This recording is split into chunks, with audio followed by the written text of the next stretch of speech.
যুব সমাজের চরিত্র হরণ হবে, তাদেরকে মাদকাসক্ত করা হবে এবং লুটতরাজের নৈরাজ্যতার রাজত্ব কায়েম করে আমরা আমাদের নাকের ডোগায় কাহাকেও এরকম স্পর্ধা দেব না।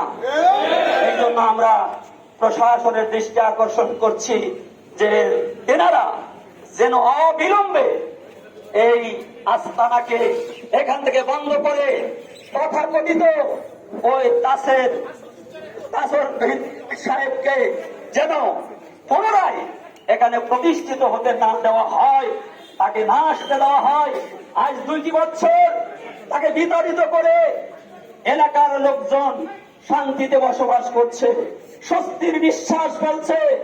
আবার যদি তাকে জায়গা দিয়ে অস্থিরতা সৃষ্টি করা হয়, তবে এলাকাবাসী এটা সহ্য করবে না। এই জন্য আমি আমার শেষ কথা, এলাকাবাসীর পক্ষ থেকে, ওলামা ইমামদের পক্ষ থেকে, ধর্মীয় আঙ্গিক থেকে, সামাজিক আঙ্গিক থেকে এবং নৈতিকতা এবং রাষ্ট্রীয় আইন শৃঙ্খলার বিভিন্ন পক্ষ থেকে আমি বলবো যে এই আস্তানা বন্ধ হোক। এখানে যদি ধর্মের কোন বিধান থাকতো, ধর্ম নিয়ে প্রচার প্রসার হতো, ধর্মের যদি কোনো এখানে মার্কাজ হতো, আমাদের কোনো আপত্তি ছিল না। কিন্তু সেখানে ধর্মের নাম দিয়ে অধর্ম, ধর্ম বিকৃতি, ধর্ম ব্যবসা এবং তার নেপথ্যে এই সমস্ত অনৈতিক কার্যক্রম সম্পাদন করা আমরা মেনে নিতে রাজি নই।